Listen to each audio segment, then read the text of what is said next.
Hi, I'm John with Detroit Go Nano, and you're tuning in to the RPR Podcast. We had just finished dinner. Jeff was playing in my mom's yard with the boys. Me and my mom were sitting there having a glass of wine. My phone rings. It says, you know how it's like maybe when you don't have to say it? It's like maybe this, maybe, you know. It said maybe Macomb County, and I was like, weird, you know. And then I could tell immediately, this is, you know, whatever her name was from Macomb County. And she goes, this is Kristen Bond at, and said my address. I said, yeah. And she said, okay, well, ma'am, are you home? And I said, no. And she goes, okay, well, I'm going to need you to try and stay as calm as you can, but the fire department is on the way to your house. And they're like, the house is on fire. And I just remember like staring at Jeff, screaming the house was on fire while she's still on the phone. And she kept going, is anyone in the house? And I said, no. And she goes, you're sure? I was like, nope, they're all here. We're at my mom's. No one's in the house, blah, blah, blah. And I'm like, they're calling me again. Like, let me answer. She's like, ma'am, you're sure no one's in the house? And I'm like, yes. Does anyone else have access to your house? No. She goes, well, we're getting reports of hearing a young child's voice screaming, help. I don't do the most, but I do a lot. I'ma make a toast, cause we still alive. No big, I feel like Pac. I shoot a shot. What's up, everybody? Welcome back to the Real People and Real Estate Podcast, where we talk about the real shit and not about real estate. I'm one of your hosts, Brooke Jones, aka the Millennial Agent. What's up, guys? It's your girl, Tyra Nicole. Hey, everybody. I am Nicole Pay, and today we have Business Development Manager and Realtor at Thrive. Is it Thrive Company or Thrive Realty Co? Thrive Realty Co. Yeah. And co-founder of Be Revolutionary. I had this so down pat. You're doing great. I did the Thrive Co in there, and that's what Thrive Realty. Kristen Bond, thank you so much for being with us. Thank you, guys. Finally. I know. Yeah. We've been wanting you on for... We've been waiting It's for been it. a while. We have. We've been excited to have you here, and we're so happy you're joining us. Thank you guys for having me. Yeah, absolutely. So, Business Development Manager at Thrive Realty Co. Yeah. And Realtor. You've been a Realtor for 11 years. 11 years. Yeah. How long have you been with Thrive? Almost 3. Almost 3. Yeah. And what exactly is your role there? Obviously, Business Development Manager. Yeah, but business development manager. So essentially what that means, very high level, is inside and outside of Thrive, I help people build their businesses. So whether that's our agents currently at Thrive or helping run our Realtors Redefined arm is our school. So we're approved as a real estate school through CE Marketplace. Nice. Oh, cool. So we've got about 24 different classes that we offer out to agents from any brokerage just to help truly like raise the lid on the industry and help coach people better than they're being coached where they are and things like that. So I run that, and then I help agents in and out of Thrive to build their business more. You do a lot. Yeah. I don't think I actually realized, like, everything that you do. Yeah. So I think people don't realize that I'm actually a realtor anymore, which is funny. I feel that way sometimes, too. Because I some of our own agents go like, oh my gosh, I forget that you produce. But when I took the role at Thrive, that was the agreement, that I was at a place where I was going to help other people start growing their businesses, which meant mine was not necessarily going to take a back seat, but it wasn't going to be my primary focus anymore. So, fortunately, I had been in the business long enough and built up enough of a database of, sphere and referrals and things like that I'm still able to do, a decent amount of business even on top of the role that I have at the company now, which is really exciting. That is. Yeah, that's tough to step away from your own business and invest into somebody else's. Yeah, I think the way that Thrive is structured really has allowed me to do both. Like, I don't feel like I've lost anything by doing that. Because we are full service, so I have people that run all the back end of everything. I bring on some of our newer agents as a showing partner, so when I have buy-sides, I don't do my own showings anymore. So nice. And things like that. So it's really, I've learned truly so much about like leverage through being at Thrive, and even like into personal life, right? Yeah.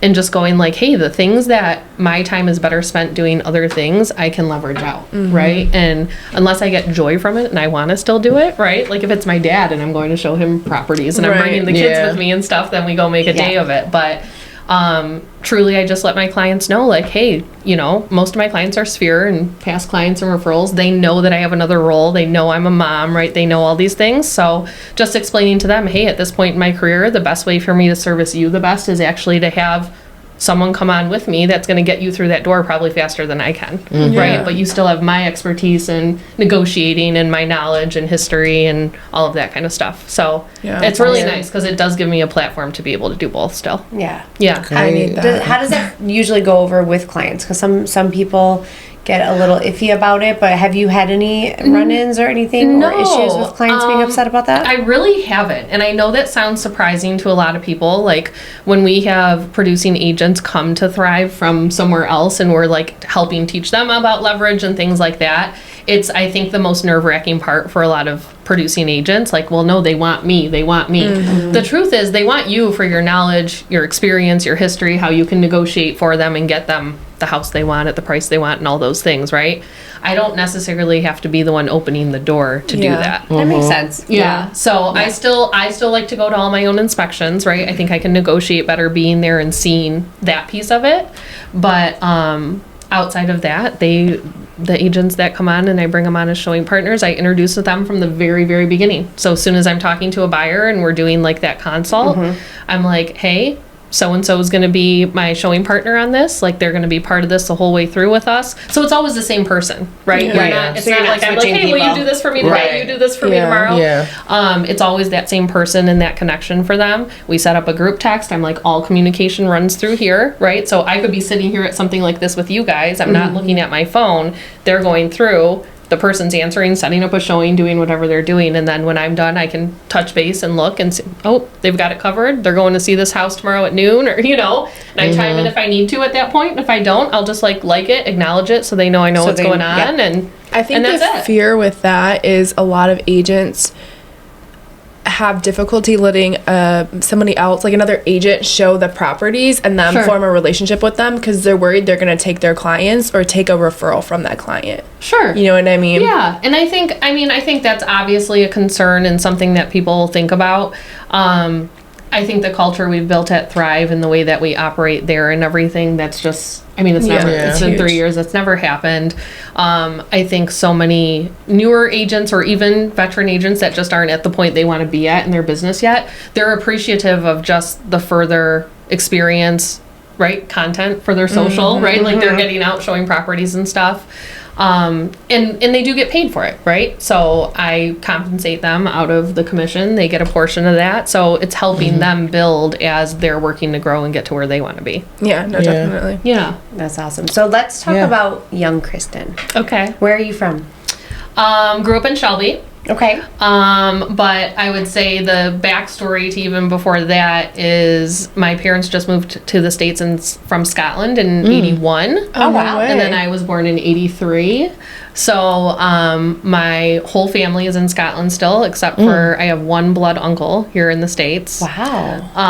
My dad's brother, but everyone else is still over there still. So young Kristen traveled a lot. Because we went to Scotland all the time. So what made them move here? My dad's older brother he originally moved from Scotland to Canada, and for automotive industry moved to Detroit. And so when my mom and dad were, I think like 19, 20, they came over here to visit, and my uncle was like, hey, I could get you into automotive. My dad was a shipbuilder in like shipyards in Scotland, like literally built ships out of wood and stuff. And so he was like, hey, like if you come here, I can get you into automotive, this and that. And so that's why they decided to do it. So do you have career siblings? Opportunity. Yep, brother and a sister. So, I'm the oldest. I would say, are you the oldest? That was my next question. Brothers in the oldest? middle, and then little sister. Little sister, and and so you guys all went over to Scotland as a family. Was it like an annual trip, or did you go many times? When we were younger, so the first time I went was for my first birthday. We had my first birthday there. I took my first steps there. Wow. And then while we were young, we pretty much went I would say like 12 to 18 months. And then when me being the oldest, once I was in about late junior high school, it got harder to go as often. Then like we were starting to get jobs as teenagers. My sister and I competitively danced. My brother was in all types of sports. And when we went, we used to go for like 2 to 3 weeks at a time. So it was harder to take more time off. So then it started being more like I would say probably like every 3 to 4 years once we were a little bit older. So Yeah. That's crazy. Like the whole family. That's unbelievable. Like your whole entire family. Your parents came here with one one uncle. Yeah. So it was interesting. Like as a young kid, like I vividly remember we went when I was in 2nd grade, and our teachers used to like make it a part of our curriculum because we would leave for 2 or 3 weeks from school. So I remember she gave me this whole packet of like stuff that I had to like do while we were over That's there, awesome, and like when we were actually. going to, she like built it into, you know, and I had to give a presentation when we got back. So like we were going to visit a castle and this and that and whatever, and I had to like do little, you know, projects on it and report back to the class when I got back. So like it was cool. It made I it part actually think of. that's super awesome. Yeah. I mean, What's your favorite memory you have in Scotland? From when I was little or recent? Just any. Yeah. I mean, probably recent was in, so it would have been 2017 was the first time I took my boys. So that was really cool. They were little, like my oldest was about to be 3 and my little one was 9 months, and everyone thought we were crazy. Yeah, that's crazy. Yeah. Traveling. But again, like that's what we grew up That's all doing, you knew. right? Yeah. That's all I've known. yeah. So we did that trip, and I think for me that was a really cool memory because like we got to take them and do things that I grew up doing. So like getting to take them to Edinburgh Castle, and like I have pictures of them standing in, or well, not the baby, but you know, my little one standing in like the guard shack like we did when we were little, and you know, just things like that. So that definitely from like more recent times that was just really cool to see them in that environment that I grew up going to so often. Yeah. You know, So, what is it like there?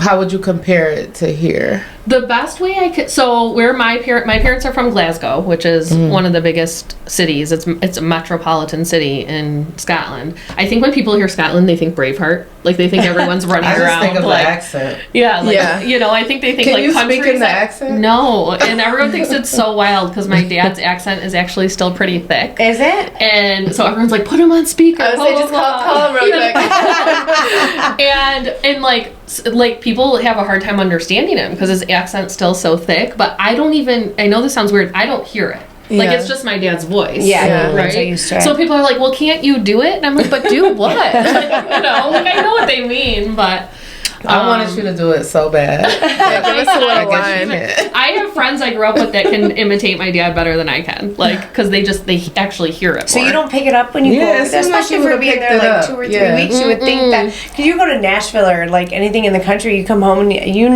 pick up that little twang. Not when really. you're down Like there. we'll be out with my cousins and stuff, and so you'll pick up little things like they say "I" for yes, like AYE Oh, is how they say I. yes, yeah. And so For like yes? you'll But to start me, saying that's stuff. A. That's A. Yeah, A. so you're like, A. so you'll Yeah. say stuff like that, like little things like that, like how when you're in Mexico, you start saying like "Hola" and "Gracias," Yeah. you know, Yeah. stuff like that. But not necessarily like the accent, but like the words, like the slang. So what's some other But- like little stuff that they say there that Oh my gosh, I don't even know because I haven't been Like their since jargon? then. yeah. Yeah, like the jargon. Oh my god, I don't know. My cousins, like when we're over there and they start talking, I'm like, what are you even saying? And so it's like I remember it once we're there and when I first come back, but I can't even think of anything off the top of my head. What is the They culture call, like? I'm sorry. Like, so they call, there's like a meal there that sometimes you can find at like Irish pubs and stuff like that around here. And it's one of my favorites. It's so random when you say what it, but they call it bangers and mash. It's essentially like hot dogs and mashed potatoes. They call It sounds so weird. bangers Not and like mash? a hot dog Bangers here. and mash. Yeah. So But is it like an actual hot dog though, or is it is, but it's different. Like all, some of their meats are just different there. Like their breakfast sausages are the best breakfast sausage you'll ever have. It's like nothing comparable to anything we have here. I've Is it like heard that, Irish though. breakfast? Yeah. Huh? Is it like Irish breakfast? No, it's just I don't know. Just like their sausage in general. Like it's just So Interesting. is it the same meat? Like what mean, is it? I think Is it we already know the pork answer to or that. It is, I think but any it's just meat they or just food in other make countries things is better different, than you here. know. But no, to Yeah. answer your question about like the culture and what it's like, the best way I can describe it to people is it's like being in Chicago, say, or something like that, but all the buildings and all, like, there's more history and architecture and those kinds of things, right? But it is like living in a big metropolitan city. Yeah. Interesting. Yeah. I How would've about never- like the people? Are they like really friendly or? Yeah, I Like- would say so. I mean, as with anywhere, like my dad's always like, you're not going out when you're there, you know, like there's some rough areas in Glasgow, but like I feel like that's in any big city, you know. I agree. So it's just about, you know, we don't ever really go out by ourselves. Like we go with my cousins who know where they're taking us and, you know, stuff like that. I have a lot of clients that are out of country, and a Yeah. lot of them say that here, like in their country, you can't just have like a gun and stuff like that. Like that's like the big difference. Yes. Is it like that Like the there? American. Yeah, The American way. but a lot of people there carry knives. Oh, they Oh, do knives. Like pitchforks.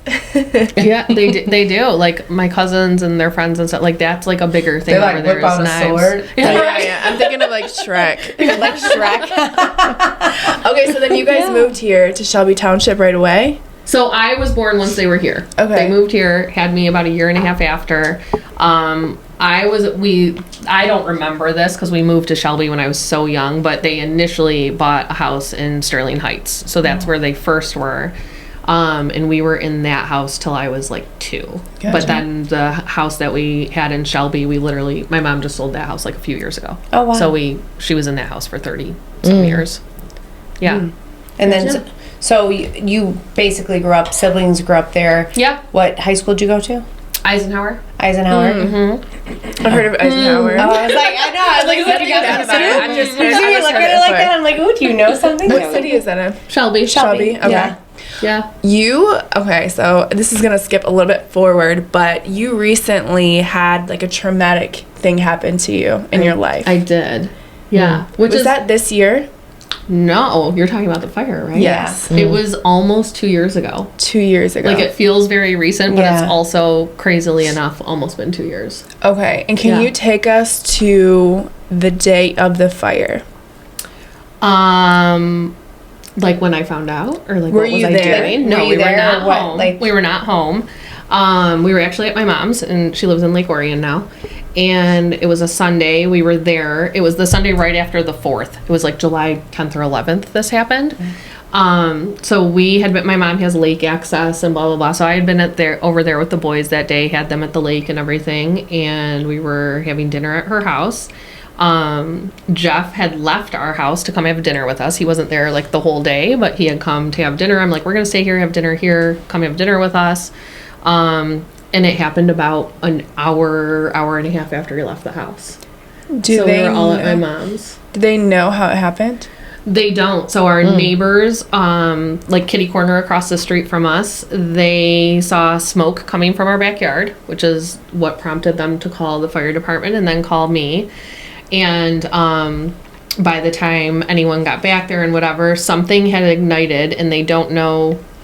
Insurance and the fire department did like they have to do investigations Right. and make sure nothing was purposely done. Correct. And they could not determine what ignited, but they can like follow the path of what happened. So they know it happened right on the ground of our patio outside the house. So something back there was, with the dry heat or whatever, something ignited. Front of our house is brick and then like the back siding. So it caught the siding, went up the siding into our attic and then went from there. Oh wow! So Oh wow! So it like literally almost scaled your house and then came down pretty Correct. much. So it Yeah. started outside somewhere Yes. Yep. in the ground. On our back patio. yeah, that's wild. I would have thought it was like Yes. the kitchen or something. Yeah, like that. that's what you normally think is Yeah. like something in the kitchen or electrical or whatever. Their suspicions are like it could have been something from a firework that was like back there behind a patio chair, and then with the dry heat, or like even like like dry leaves, or Was it near Like- the 4th of July? It was a week after. Oh, it was week like after. 6 days after. Yeah. Okay, and what percentage of your house burnt? So the actual fire, we have a Colonial. The actual fire damage was the second story because it Okay. went up and into the attic, right? So the whole roof was gone, and right, this second story was most fire damage, but then the rest of the house was smoke and water because it took them 42 minutes to get it out. So think of for 42 minutes those Yeah. hoses and water aimed at the top, and then all that water's going. I never down. thought about that. Yeah. Yeah. I mean, is that like, I guess I don't know enough about how long it takes to put out a fire, but is that like an average time? Because it seems like that's a really long time. It felt long to me. I honestly don't know and didn't ask. Didn't like in ask, the moment, yeah. you're not thinking about that, you know. But yeah, so we got the call. I was sitting on we had just finished dinner. Jeff was playing in my mom's yard with the boys. Me and my mom were sitting there having a glass of wine. My phone rings. It says, you know how it's like maybe when you don't have Yeah. it saved. Yeah. It's like maybe this, maybe, Yeah. you know. It said maybe Macomb County, and I was like, that's weird, you know. But of course, because I'm in real estate, I answer my phone. Right? So I'm like, hello, this is great, you know, like I answer my phone. Yeah, Like, that's the agent intro. yeah. You put your agent voice on. And then I could tell immediately, like, she was like, this is, you know, whatever her name was from Macomb County. And she goes, this is Kristen Bond at, and said my address. Oh, that gave me chills. And I said, I know. I said, yeah. And she said, okay, well, ma'am, are you home? And I said, no. And she goes, okay, well, I'm going to need you to try and stay as calm as you can, blah, blah, blah. But the fire department is on the way to your house. There's reports from your neighbor, you know, this and that, whatever. And they're like, the house is on fire. And I just remember, like, staring at Jeff, screaming the house was on fire while she's still on the phone. And she kept going, is anyone in the house? And I said, no. And she goes, you're sure? And I'm like, it was like one of those like out of body experiences where I'm like say I'm looking at you two and I'm like, yes, they're in front of me. But then this person's going like, are you sure? And I'm like, am I sure? Like, yes, there's my fiance and my kids, but like, is anyone in the house? You know? And I was like, nope, they're all here. We're at my mom's. No one's in the house, blah, blah, blah. She's like, we're going to need you to get there, you know, this and that. Well, as I'm like hanging up with her, my neighbor across the street is calling. I'm basically screaming at her to tell me how bad it is. She's like, no, just get in the car. You need to get here. I'm like, tell me what I'm walking into, Right, you know? We went back and forth about that as I'm, you know, she's obviously just trying to like keep me calm and everything, but like I needed to be prepared, right? Yeah, especially for that. You never know what you're going to. Yeah. So I needed See. to like prepare myself as much as I could. As I'm still talking to her, Macomb County calls back and I'm like, they're calling me again. Like, let me answer. And this feels like it was like so long. It was all a matter of like 2 minutes, right? And she's like, ma'am, you're sure no one's in the house? And I'm like, yes. Does anyone else have access to your house? No. You know, like, Right. anyone have a key? No. And she's like, and your children are with you? Yes. I'm like, what? You know? Yeah. She goes, well, we're getting reports of hearing a young child's voice screaming help. What? And I was like, oh my Now that gave me chills. God. Yeah. I'm like, no one should be in that house, you know, blah, blah, blah, whatever.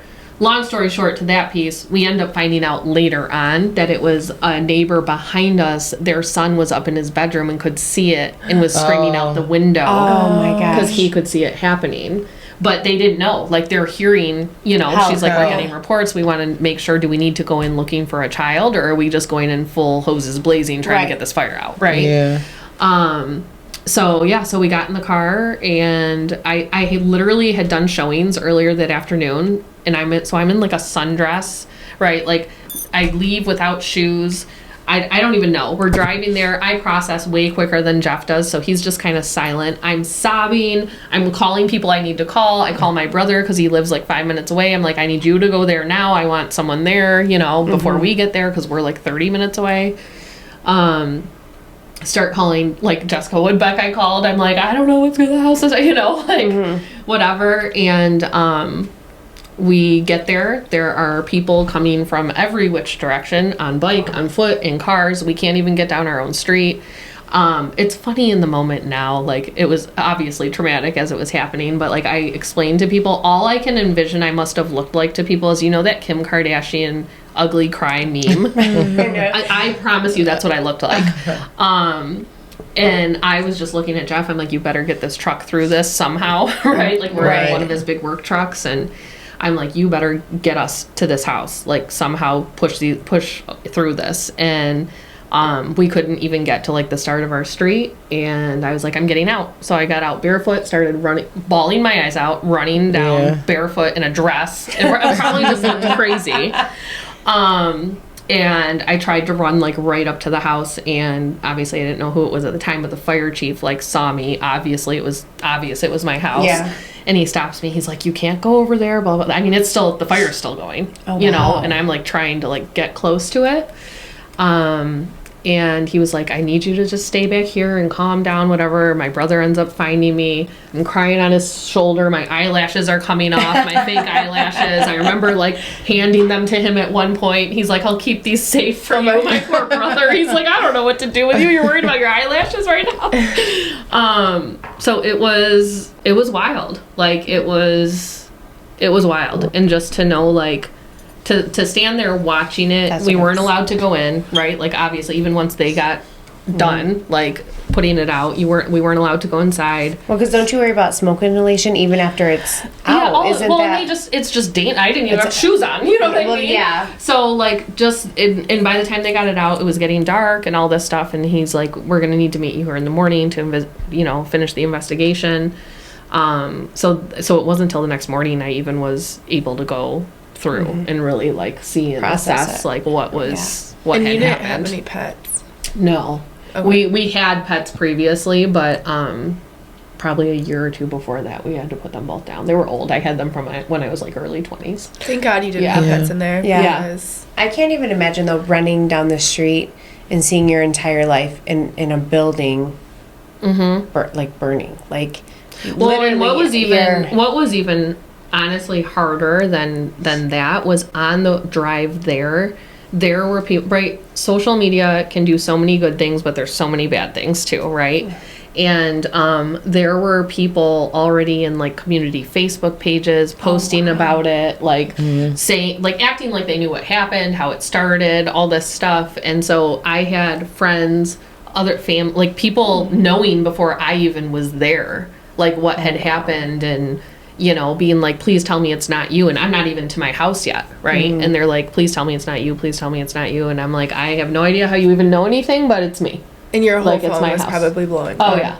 Yeah, I would have just ignored every single text message. I think I threw my phone at someone at some point standing in the middle of my street, and I was like, someone needs to take this because someone's going to catch like my wrath who probably doesn't deserve it. Right. Yeah. But like, it just didn't stop. I mean, it didn't stop for weeks, Yeah, I bet. And you lost everything, like clothes, everything. Yeah, so they ended up deeming it a total loss between, fire, water, and smoke damage. We were able to save a few things in the garage because like the firewall and door and everything, and with it starting at the back, we were able to save some of Jeff's like tools, like things that were all metal. They were able to save. So some of his tools, he's been in landscaping for years and years and years, so he has his own snow plow. So the plow was in the garage. That was fine, So a few things like that from the garage. And then the only thing that they even gave us an option on from inside was glassware, like glasses. And it didn't melt? So they said with that, if we wanted them to take out anything that wasn't broken or anything, that they could sanitize, clean it, store it for us and whatever. Or we could just take a cash out. We ended up, at that point, I'm like, just glassware, Right. Yeah. So we took a cash out for the majority of it just to replace those things. The only ones that we did keep was our bar in the basement. Jeff had, like rocks glasses, like bar glasses that were from his grandparents that had like his initial in them. So We had them save those. Were you guys able to just kind of go through the house and get things? So the fire chief that next morning, so they took care of getting the glasses we decided we wanted and the stuff out of the garage and stuff. The very next morning when we walked through with the fire chief, he asked me if there was anything I wanted to try and get out. So the only things that really, like, we had a lot of stuff. I'm not really like a name brand person or anything like that. So it's not like I had like a lot of expensive bags or, things like that. But we wanted to grab our fire safe that had like passport, all that stuff in it. So he walked us through to get that. And then I was like, I do have, I had like a necklace with my birthstone in it that my dad had gotten me for my 30th birthday. And then like a small pair of diamond studs Jeff had gotten me that were in like a drawer inside of something else. And I was like, can I see if they're okay? Like if they're okay, can I take them? And he walked me through and they were fine. So I grabbed those. Wow, that's amazing. Yeah. So I as a mom, like I know that this was probably difficult, but the memories of the boys Yeah. when they were younger, did you have any of that digitally Luckily, stored? I am a freak about pictures. Okay. For anyone who knows me, I have like 90,000 photos on my phone.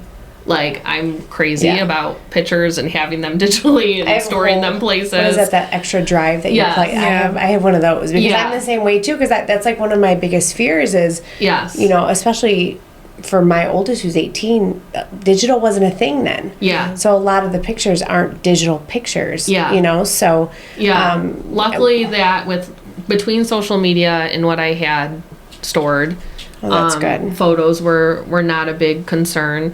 I would say the hardest thing sentimentally to lose was like their baby stuff from the hospital, right? You know how you save like the band and Yeah. the little hat and like Yeah. that kind of stuff.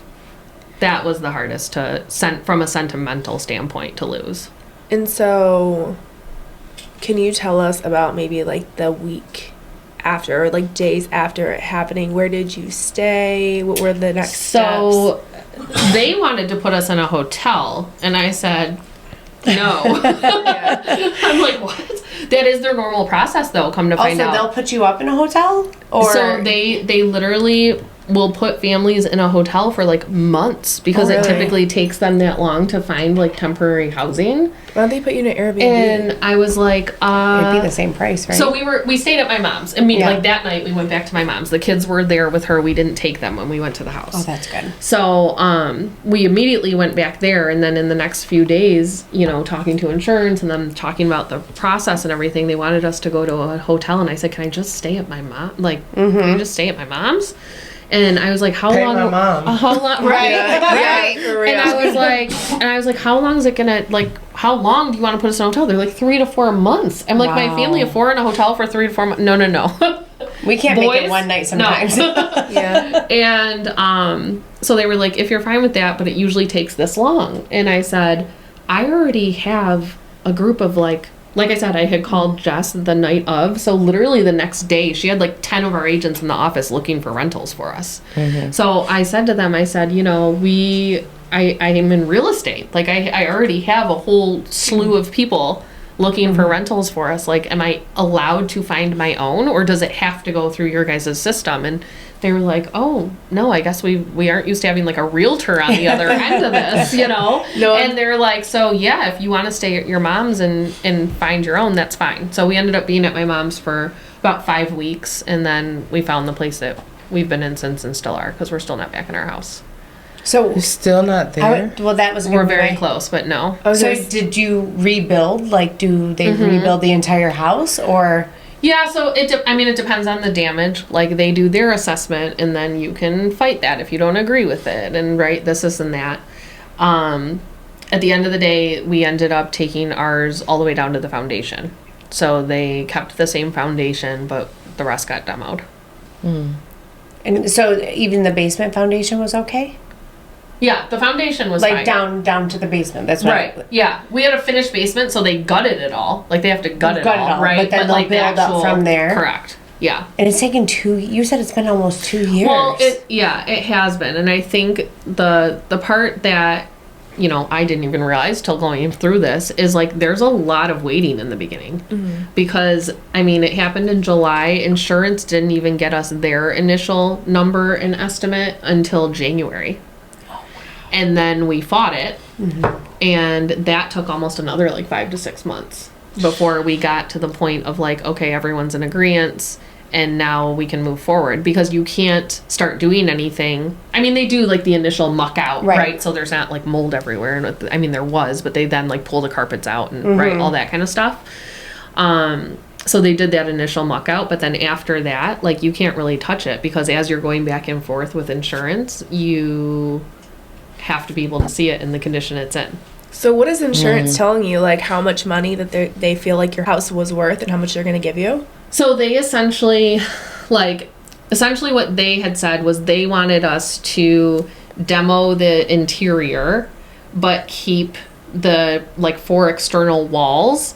They wanted us to tie back into those as we were building. Like they didn't want to take it all the way down to the foundation. And I didn't feel comfortable with that. I'm no environmental specialist, but I did not feel comfortable knowing that for 6 months it was all exposed to the elements and all this stuff. I don't care how much you're cleaning those walls, you cannot tell me that there's not mold or whatever inside of those walls. Right. So I felt really strongly that I wanted to fight that, and I wanted to try and get it down to the foundation, so I knew I was moving my family back into a safe house. Are you guys close to being done? We're close, but there initially last week they had said that they were going to try and get the city out on Friday for the final inspection, but I don't think that's happening Friday. So we're extremely Final close. inspection's close. Yeah, So it's close. what about all your belongings though? Is that completely a separate entity from the house? So do you have to negotiate and fight for all of that? How do you rebuild your entire life? You have to itemize everything that was in your home. I don't even know if I could name everything in my home. Down to 45 bobby pins. No 4 way. pens. Yes. Are you serious? Yes, I'm dead serious. And are I'm they gonna going to go home and fact make a check it? list. So they go through. So when it first happens, when they're doing their investigation and everything, they take pictures of everything. So even if it's damaged, right? They're taking pictures of every corner of your house, and then you have to go through. We paid our restoration company to do this. I'm I don't have the time, energy, or emotion, honestly, to start sifting through my stuff, soaking wet, smoke damage, right? No. So we paid the company to itemize for us. So they built the initial list, but then you have to go through and mark how old everything is. So 2 years, did you buy this 2 years ago, 6 months ago, 10 years ago, whatever? Wow. That is a lot. And Talk then about you have mental then and emotional. Then you have to go through and tell them how much it would be to replace that item today. That is too much to ask somebody that's already going through so much trauma. Oh my god. So you have to do all that, and then they go through, they audit it, and then they come back, and they don't ask about everything, but they do come back with a list, and they're we need proof of this or receipt of this or. The receipt's burned. What do you mean the receipt? Yeah. We didn't get those digital ones. Yeah. So there is some stuff, and usually that's bigger ticket items, right? I couldn't just randomly be I had 20 Louis Vuitton bags in my closet. Right. You know? Everyone's say you had one for me. You know? Of course, bigger ticket items and things like that, they're gonna question. I think it's crazy that they weren't able to investigate further, to see what happened, what caused it, or there was they nothing ran there. into something but there's nothing before. there, right? They can see but it was in. They can see where it started. Yeah, they can follow the path. They can see the heat mark. Yes, it started right here, but there just wasn't something sitting there or anything left to go it was this. Right. Did they say they run into that often? Where they're not able to figure it out, or I mean, to be honest with you, I think their main concern is just showing that it wasn't arson. Right. Yeah. Right? That's essentially what it felt like they were looking for. And to be quite honest with you, that's a great question. In that moment, am I thinking about that? No.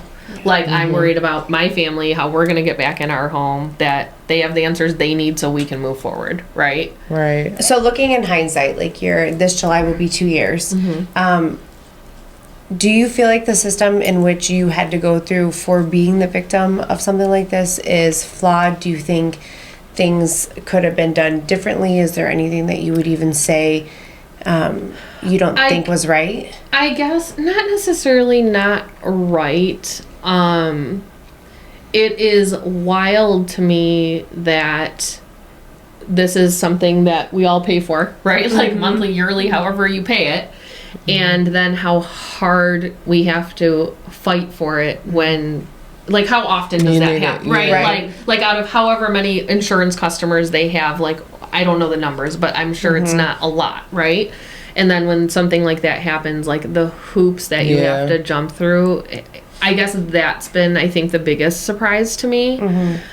Even things like with the personal property stuff, when we went through that whole list, and then I get a call and an email that was like, well, so as many of us did during 2020, what did everyone start doing when we were stuck in our house? Everyone starts remodeling. I don't like this room, blah, blah, blah, right? Nesting, cleaning things out, yeah. So I had redone almost our whole, like, main level of our house. Like, we got new furniture, we were doing projects, right? All this stuff. So, like, decor. I got a new couch, I got a new coffee table, all this stuff. And it had been within 2 years, right?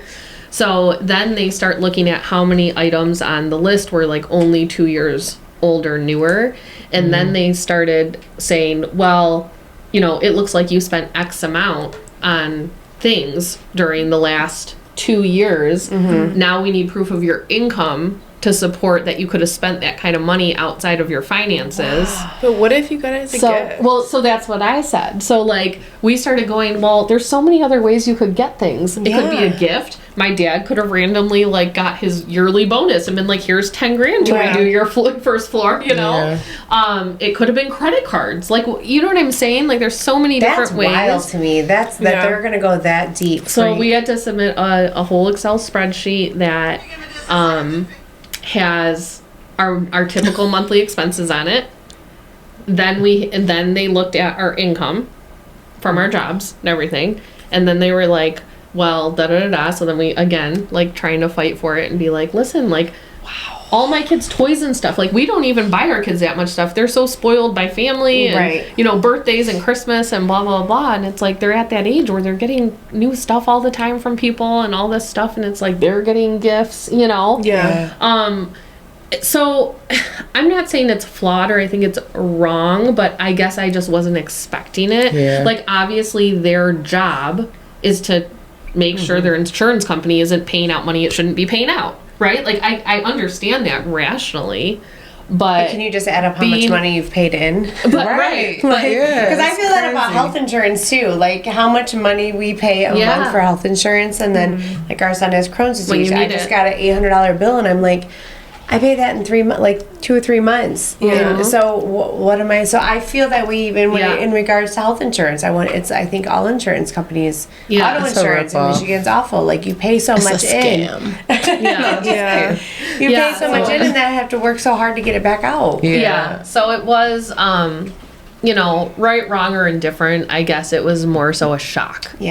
Like, I was like, oh my gosh, like, not only are we going through this emotionally and figuring all this out and whatever, but now we're literally having to fight every step of the way and jump through a million hoops to get what I feel like we're entitled to. Right. And I could kind of understand, not on a, this is not even as serious as yours, but when I had my car stolen, it's like I went through a situation like that where I literally had to go off on them because they were thinking that I had my own car stolen. So they were expecting me to, like, prove all this different things. And I'm like, look, I've been paying my car insurance like every single month. Like, you know, so I can completely understand. Well, I mean, because Jeff was the last one in the house and was there like an hour and a half before it happened, you know, they started really questioning him, like, that night. They were like, so you were the last one here?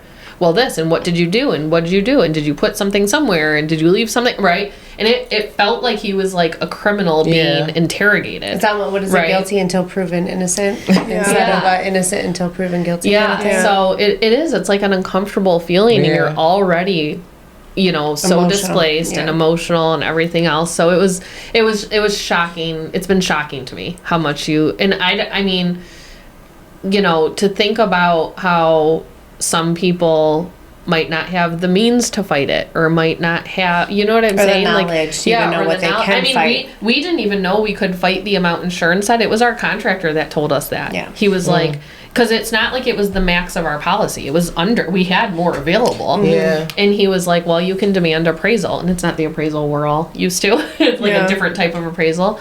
And you have to hire that person out of pocket. Like, it's not something that's covered, right? So I can imagine that probably what they're banking on most of the time is that people don't have that knowledge, or even if they have the knowledge, they don't have the means to hire that person. Right? Did anybody have cameras? Yes. And did you look at the camera footage? Yeah. And you couldn't tell? It's like, so we had, like those wicker, like patio sets or whatever. So we had one of those. So we had like a pergola with a sectional, and then our door wall was like here, and then a chair there. And our people that lived like backed up behind us, their camera, you can't see because it like started behind that chair. So all of a sudden you just start seeing smoke and fire come up from behind the chair, and then it hits the house, and then you see it just go up from there. Yeah. That's amazing to me that it actually went up the house. Yeah, it Or has to someone be from throwing the a cigarette or fireworks, something Yeah. over the fence. Did you don't guys see let off anything. fireworks or like? I mean, We weren't even home for 4th of July. Our sub does a lot of fireworks, Yeah. but Jeff's parents have a place in Caseville, so we were gone. We had just gotten back a couple days before. But yeah, so many people. I just put 2 and 2 and then- together. It was 4th of July. It was Yeah. definitely It had you to would think be. someone might have been letting off fireworks somewhere in it. And that's why it's remnants. illegal That's to why, put off yeah. fireworks in neighborhoods because Yeah. now you just ruin somebody's Yeah. life. Right. And I And these think more neighbors- attention should be brought to that, though. Yeah. Yeah. That's For why sure. I was like, I feel like they should have did more investigation towards it to prevent from something Yeah. like that happen again.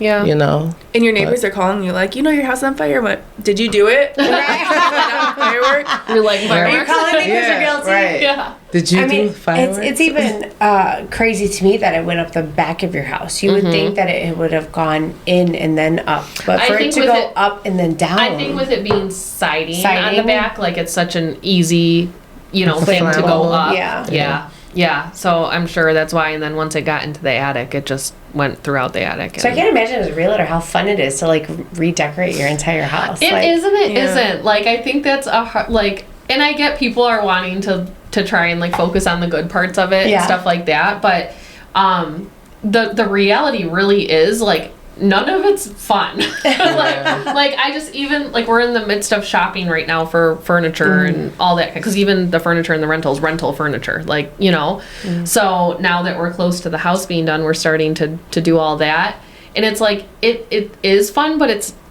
not because it's this constant reminder emotional? of why I'm doing it. Yeah. Yeah. Right? Like, it's Yeah. not like we decided, like, oh, we're going to remodel our house and blah, blah, Yeah. blah. And, like, we were prepared and ready and wanting to do it. It was, like, this thing that happened to us that we didn't ask you were for. forced to do it. And, yeah. And then, like, Have you been? I can Have see you that. guys been back in there at all along the process? Oh, yeah. Okay. Jeff and I have, I mean, from the very beginning, because we were interviewing contractors and had to meet insurance out there and all types of things. So we were there a lot. How to handle it with the boys was like a tough thing for me to navigate and figure out. Like, I Yeah. wasn't sure what was right, what to show them, what to not show them, What right? were their so, ages at that time? so they're about to be 10 and 8, so they were about to be 8 and 6. Okay. They both have summer birthdays.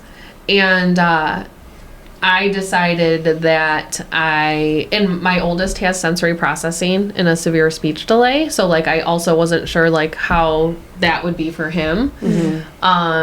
So What exactly? ultimately, Sorry. What Yeah. exactly is sensory processing? So Just- sensory processing disorder is part of the autism spectrum, but Okay. not all kids that have sensory processing disorder are diagnosed as autistic. So Okay. most I say kids, but people, anyone, most people who have autism also have sensory processing issues, but there are some people that have sensory processing that are not autistic.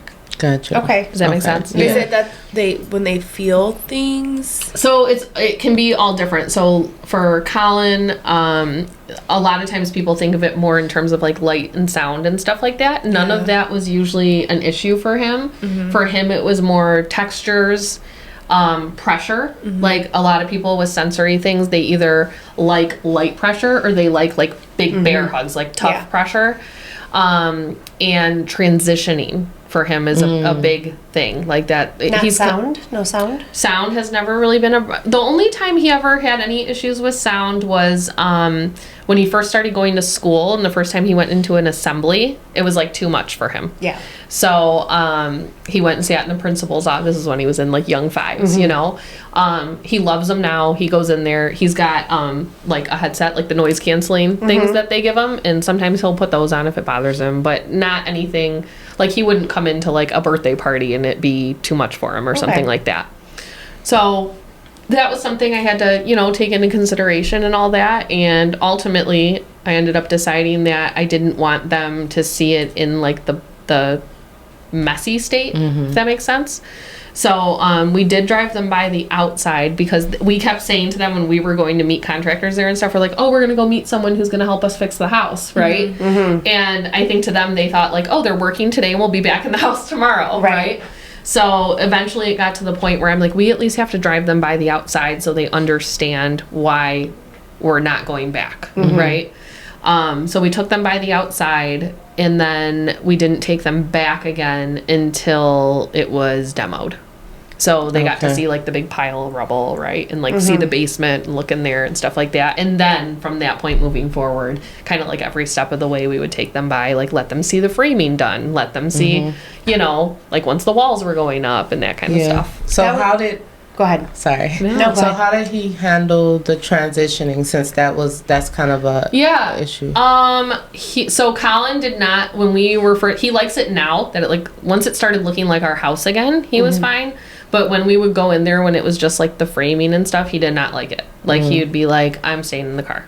He'd be like, you and JJ go, so he didn't, not that it was like anything severe, but he would just be like, I'm not going in. I don't think he liked seeing it like that. Were you guys able to put that as a part of like your insurance claim?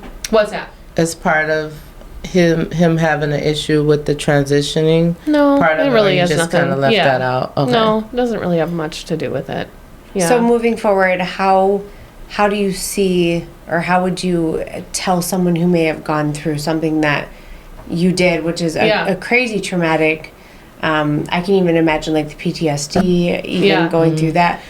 How do you explain the rebuilding process as a family or even as a person? I think some of the most surprising and like unexpected things to me is you kind of at a certain point have to start going about your normal life again, right?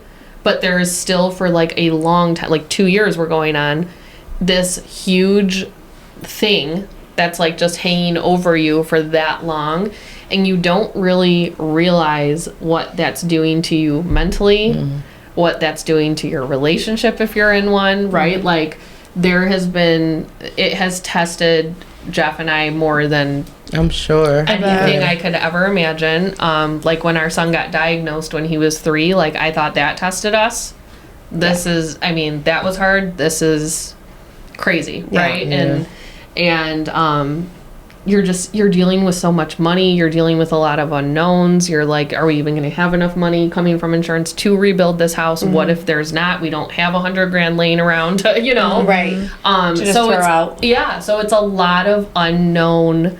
And everyone processes differently. Like I said, like I was literally processing on the way there, and it was probably days later that we were driving over there from my mom's one day, and I could tell something was up, and he just like broke down in the car, and it was like probably days and days later, but it was like just then hitting him, right? So just knowing like, I think just, and it's easier said than done, right? But giving yourself and each other a lot of grace, like it's been very humbling to go like, I'm so frustrated with him about this, but he's going through what I'm going through too. Right. And vice versa. So yeah, and just I think leaning on people. One of the things that was really hard for me, because I'm not one to ask for help. I hate asking for help. I don't do it. Same. And so, even in like the like you said about the immediate days and weeks after, I mean, we were so fortunate from a standpoint of our family, community, friends around us. Like we had so much support, but it felt strange for me to like accept it. Even like my best friend and his best friend both live out of state now. One's in Chicago, one's in Cleveland. So I think both of them felt like we're not even close. How do we help? Blah blah. So like before we even knew it, there were like these GoFundMe accounts that they had both set up, and like constantly we're getting, my mom's like, oh my God, there's this, and GoFundMe's at this, and blah blah. And I'm like, what is happening? And it was actually Jessica. I had a conversation with her, and she said, you are in a moment where you need to accept whatever help people want to give you. They feel helpless. They don't know how to help you, right? It's this horrible thing that happened to you and your family. And she's like, and you have to know that this is happening because you've poured into people the way you have over the years. Like, people would not be wanting to pour into you guys if you weren't doing what you've done for That's so years and true. years and years. And it was like, it was good, you know, insight to hear, but also it's hard to go, okay, you know. Yeah. Easier said than done. Hard to accept. Yeah. So it was very overwhelming, not in a negative way. Like, it kind of, you know, this was 2 years after COVID and everything, and between COVID and politics and all the craziness that had been going on, like, it kind of in a way like restored my faith in humanity kind of thing, right? Like, it was like, oh, there's good people still in this world. Yeah. Even the real estate community. Like, I mean, there was people that I've maybe met once or twice at a networking event, right? That were like reaching out to Jess. I'm dropping this off at the office for her. Make sure she gets this. I'm dropping this off here. I had a few of the girls that I'm in this little networking group with of realtors, and she was like, you're at your mom's, right? I'm like, yeah. She's like, send me your address. She actually grew up with my brother, so I have a connection to her outside of even just real estate. But you know, we hadn't been connected for a long time until real estate again. And literally, she's like, I'm dropping some things off. I'm thinking like a couple bags of something for the boys, or you know what I mean? So like, I get to my mom's house, her whole entire deck just covered. Household items, toys for the boys, clothes for the boys, like all this stuff. And it was just, you know, you just go, wow, there are still good people in this out world, there. you know.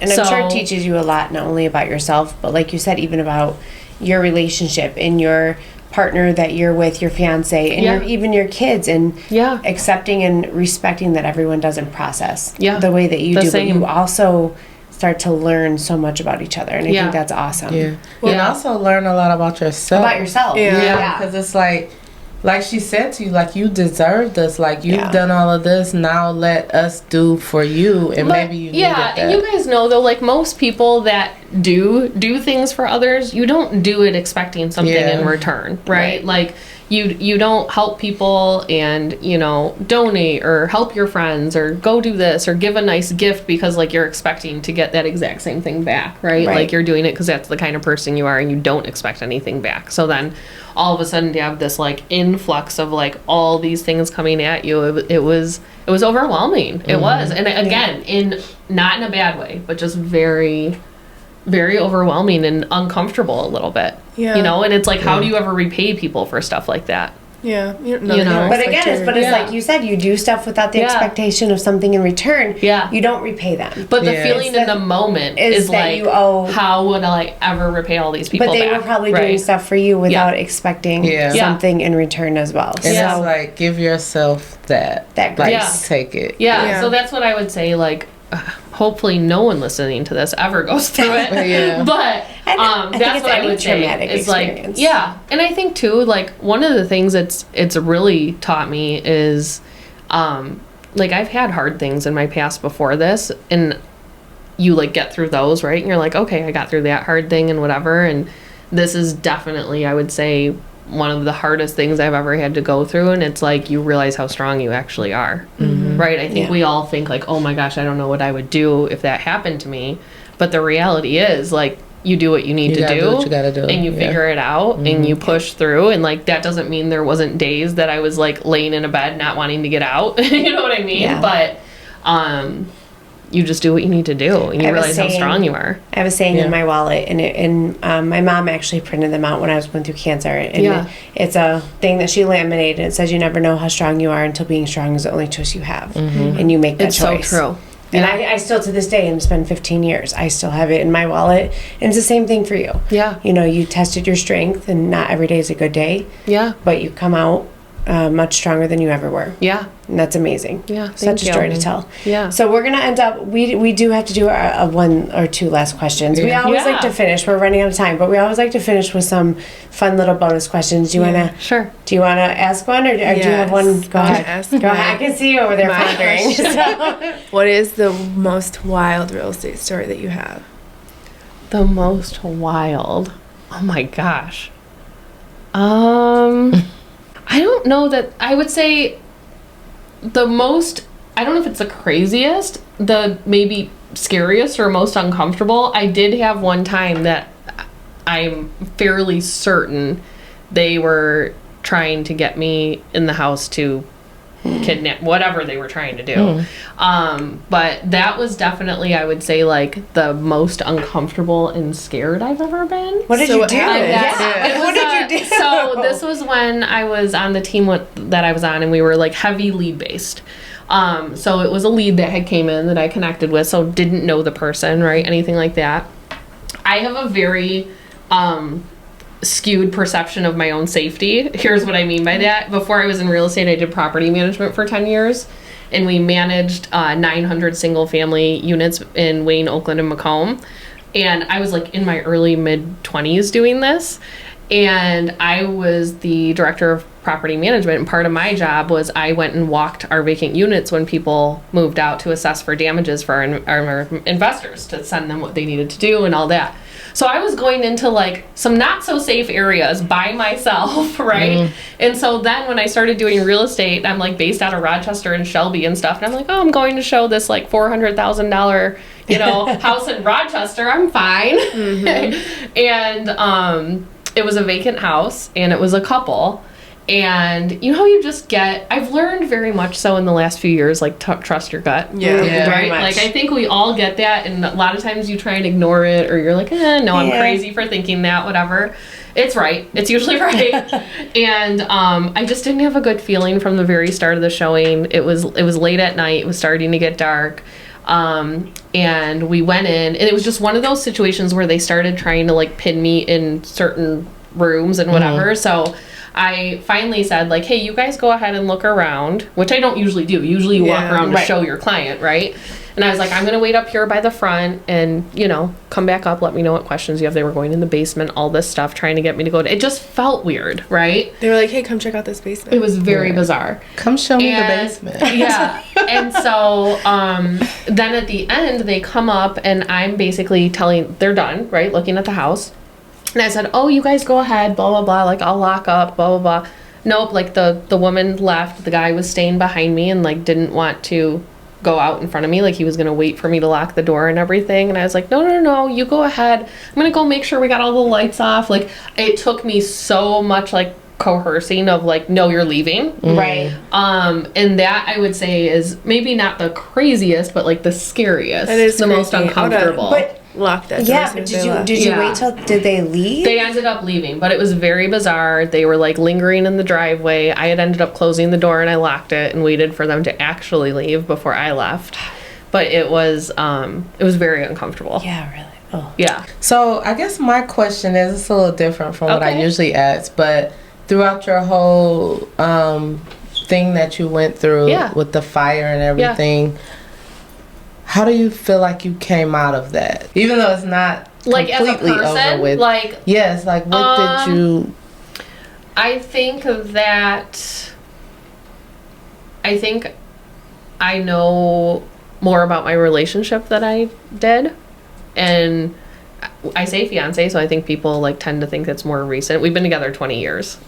So, being able to sit back and go like, wow, I actually learned a lot about you in these last 2 years. So in the 20 years, 18 before that, it is pretty interesting, but also just shows you, right, that like we're all always learning, growing, changing, all that kind of stuff. And I truly just think being more confident in like what I'm able to handle and what my capacity Capable. for things is, right? Like, and how much is on my plate and things like that. Okay. Yeah. Well, I'm going to steal your question because we're going to wrap up with this. What is something no one knows about you? Oh gosh. That's the hardest question every time. It's really hard. She usually asks it. That's why I was waiting for it. And I'm I was like, I'm I'm taking it. And I'm a pretty open book, so that's why it's hard. Like, I'm one of those people that like we could sit down Like, and no start talking, hobby, and no I'll like nothing. Lately, Not everyone's been having really. issues with this question. yeah, not Nothing really. you did as a child that no one, or like a hobby or nothing that people like, really? No, I grew up dancing. Or That's just like what maybe I did. a fun fact.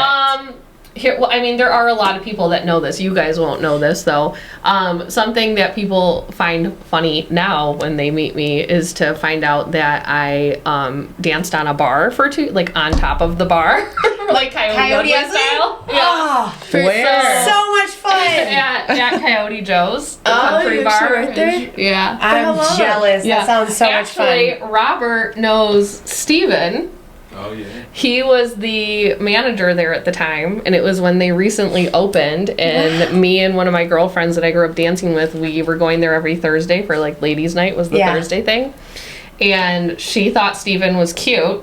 So I'm the kind of person, like, if you tell me you think someone's cute and you're not going to tell this person you think they're cute and like gonna start a tell 'em. conversation, I'm going to tell them for you, right? So we start just talking to him, like, you know, over the weeks of like going up there on Thursdays and whatever, and he finds out at some point that we grew up dancing, and he was like, oh my god, I've had this idea, I've wanted to do it like Coyote Ugly, where like we have a group of girls that gets up on the bar a few times a night and dances on top of the bar and blah So you blah guys blah. were the first. You guys do that. And we were like, yep, we could do that.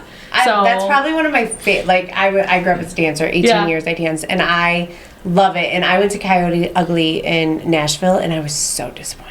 Yeah. yeah. It's not like the movie. Yeah. They tried to make it like the movie, but you have this like image of like Coyote Ugly when you walk Yeah. in there. It's not. So that's what we did. So we danced 3 times a night. In between dancing on the bar, it was our job to just kind of like go around and like get people on the dance floor and make sure they knew the line dances. We had to go in and like off hours to like actually learn how to ride the bull, so we could teach people how to ride the mechanical bull. That And sounds like That sounds fun. I was gonna say, that sounds Where's like the so Saturday? much Is it fun. still there? it's in Shelby. Yeah, it's still there. Oh. Yeah. That sounds like I've so been much once. fun. Yeah. I've never been there. So- I might Did have you to ride the visit. bull? No. I didn't even see the bull, to be honest with you. Is it So- still a bull there? Yeah. Oh. Yeah. All right. So that's I always a, wanted to that's ride that's a one fun of those. fact. That is a fun fact. Yeah. We Yeah. definitely did not know that. Yeah, all Very my people I interesting. grew up with know that because it was like in my early 20s when we were all still all hanging out and going to the bar all the time. But now, like people I meet in my professional life Was now it are fun like. for you? Did you like It was love so it? fun. Or? It was fun. Okay. It was fun Oh, I because can imagine. because it was so like we weren't allowed to drink, liability, until Right. we were done on the bar. Yeah. But like Steven, and that's actually where I met my best friend that I now have that lives in Cleveland. That's where I met her, and she was a bartender there. So they would literally have like drinks and shots waiting for us as soon as we hopped off the bar. The last time where they're like, "You got catching up to do," because like our last dance was usually around 12:30. So fun. yeah, so it was fun though. It was a That good sounds time. like a blast. That's Not gonna cool. lie. It was that a sounds fun like job. so much fun. Yeah. That's Yeah. a fun fact. Wow. Awesome. Yeah. Awesome. So thank you guys for tuning back into the RPR podcast. Thank you for joining Yes, us. thank you for Yes. having me. Thank you for sharing your Thank- story. yeah. Yeah, For sharing your thank story. you guys Thank for you. allowing me to. Yeah. All right. We'll see you guys next week. Peace. Peace. Bye guys. All right. My nose was running the whole time. I couldn't hear it. I didn't You're like, notice I it. couldn't hear I it. was waiting for you I guys saw you a couple times with I your wait for tissue. you guys to talk to wipe my nose because I I don't was, put the I know, camera and I on you kept like guys. trying to keep like the conversation because I saw you. I'm like, don't pan on her wiping your nose. No, it's so allergy season. I know.